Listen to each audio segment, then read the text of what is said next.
मेरे अत्यंत आत्मीय मित्रों, नमस्कार।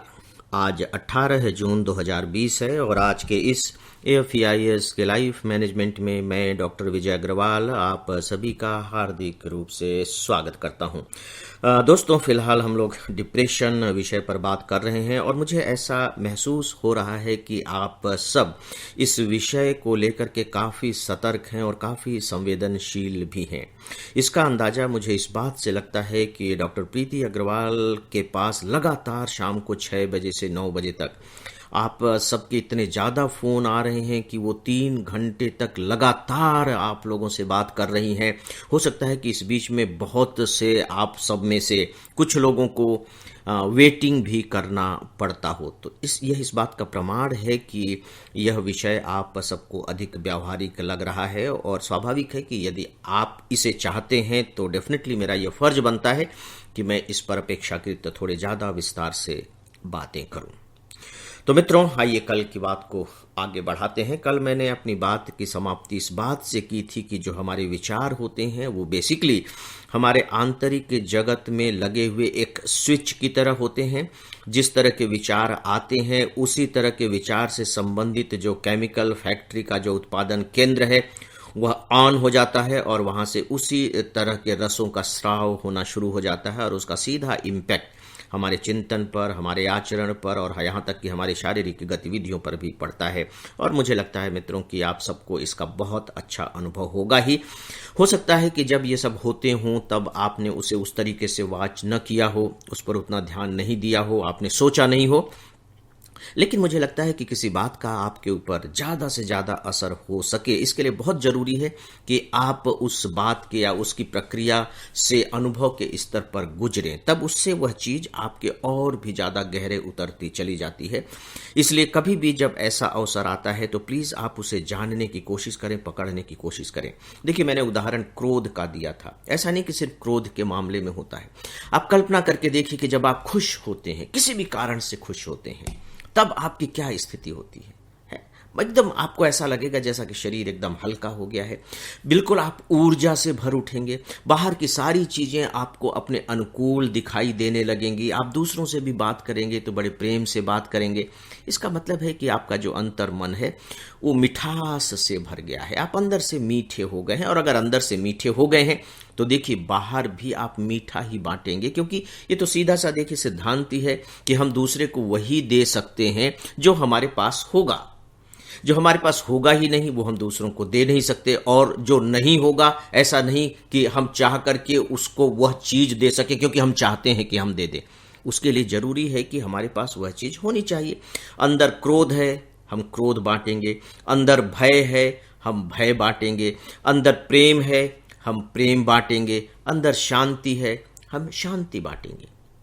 तो दोस्तों, अब आज मैं थोड़ी इस इश्यू पर बात करने जा रहा हूं कि ये जो विचारों का जो उत्पादन होता है, चलिए मैं उत्पादन शब्द का इस्तेमाल यहां कर रहा हूं, अपने आप होता है या बाहरी परिस्थितियां करती हैं या हम करते हैं।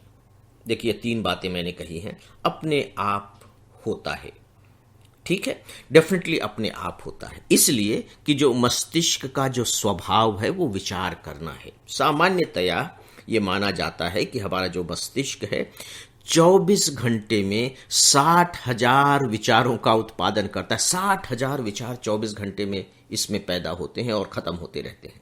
देखिए, हमको एहसास नहीं होता है, लेकिन हमारा दिमाग थमता नहीं है, वो लगातार सोचता रहता है कुछ ना कुछ। जब हम सो जाते हैं तो आप देखिए जो हम स्वप्न देखते हैं वो क्या है?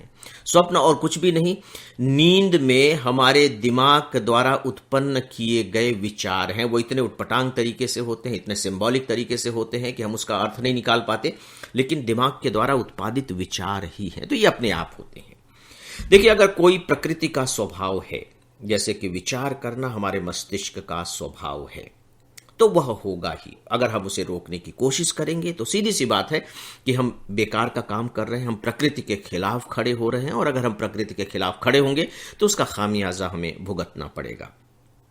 तो दोस्तों, विचार अपने आप भी उत्पन्न होते हैं, लेकिन ये जो अपने आप उत्पन्न हो रहे हैं ये किस तरीके के हैं, हमें ये देखना होगा। यहां अब 2 चीजें रह जाती हैं, बाह्य परिस्थितियां बाह्य परिस्थितियां में सारी चीजों को आप ले सकते हैं, आपको छोड़ करके बाकी जितनी भी चीजें हो रही हैं वो सब के सब बाह्य परिस्थितियों के अंतर्गत हैं। और तीसरा है हम खुद। तो आइए जरा हम बाह्य परिस्थितियों को देखते हैं। आप किसी से भी बात कीजिए, आप खुद से भी बात कीजिए ना, कि भाई मैं ऐसा क्यों सोचता हूं, मुझे गुस्सा क्यों आता है। तो ज्यादातर क्या, मुझे लगता है कि 100% उत्तर लगभग यही मिलता है कि वो मुझे गुस्सा दिला देता है। वो ऐसी बात करती है कि गुस्सा आ जाता है, वो इस तरीके से बात करते हैं कि गुस्सा आ जाता है, बाहर के लोग ऐसे हैं, उनको बात करने की तमीज नहीं है, गुस्सा आ जाता है, वो बेईमानी कर रहा है तो गुस्सा आ जाता है, उसका आचरण ऐसा है तो गुस्सा आ जाता है। इसका मतलब है कि मैं गुस्सा तो नहीं होना चाहता और मेरे अंदर गुस्सा जैसा कुछ है भी नहीं, लेकिन मैं क्या करूं, बाहर के लोग ऐसा करते हैं कि मुझे गुस्सा आ जाता है। मैंने केवल गुस्सा के बारे में बात कही है, ये हमारे सारे भावनाओं, सारे विचारों के बारे में ऐसा ही होता है। परिस्थिति आ गई तो उस परिस्थिति में हम क्या करें। अब आप जैसे देखिए कि बहुत सी ऐसी खबरें आप सुनते होंगे कि उसको बहुत ज्यादा नुकसान हो गया, व्यापार कर रहा था, बहुत ज्यादा नुकसान हो गया, तो वो इतनी निराशा में हो गया कि उसने आत्महत्या जैसा दुखद कदम उठा लिया। इस तरह की खबरें हम सुनते रहते हैं, पढ़ते रहते हैं। किसी के आपस के संबंध बहुत खराब हो गए तो उसने इस तरह का दुखद कदम उठा लिया। किसी को किसी ने डांट दिया, वो डांट बर्दाश्त नहीं हुआ तो उसने ये कदम उठा लिया।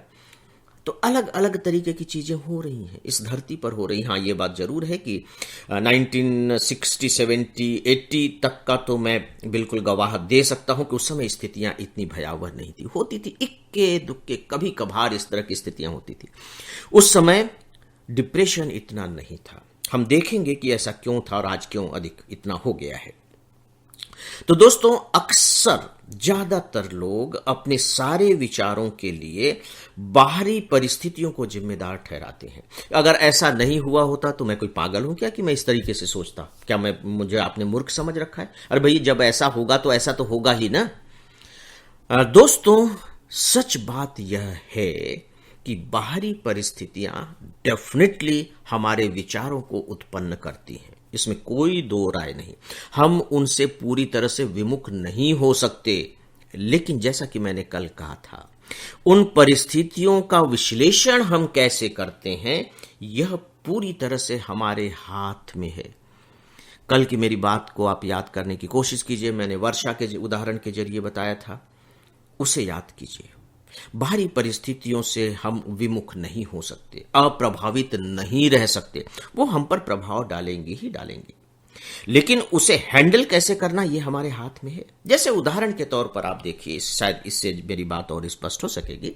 जैसे मान लीजिए मैं क्रिकेट का खिलाड़ी नहीं हूं, लेकिन बल्ला लेकर के मैं अपने स्टंप पर खड़ा हूं कि ठीक है भाई, आप बॉलिंग कीजिए। मैं बहुत ही सामान्य खिलाड़ी हूं, मोहल्ले का क्रिकेटर हूं, आप समझ लीजिए। तो जैसे ही बॉल आएगी तो पता लगा कि मैं उसे हिट नहीं कर पाया और स्टंप उखड़ गया, मैं आउट हो गया। ये मेरी अपनी क्षमता है, उसने बॉलिंग की।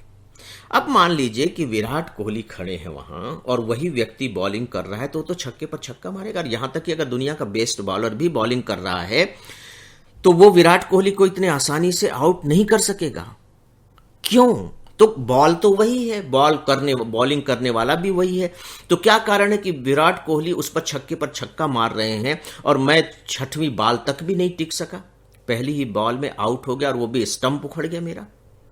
तो बॉल बाहरी परिस्थिति है, जो बॉलर है वो बाहरी परिस्थिति है, लेकिन बैट मेरे हाथ में है कि मैं उस बॉल के साथ किस तरीके का व्यवहार करता हूं।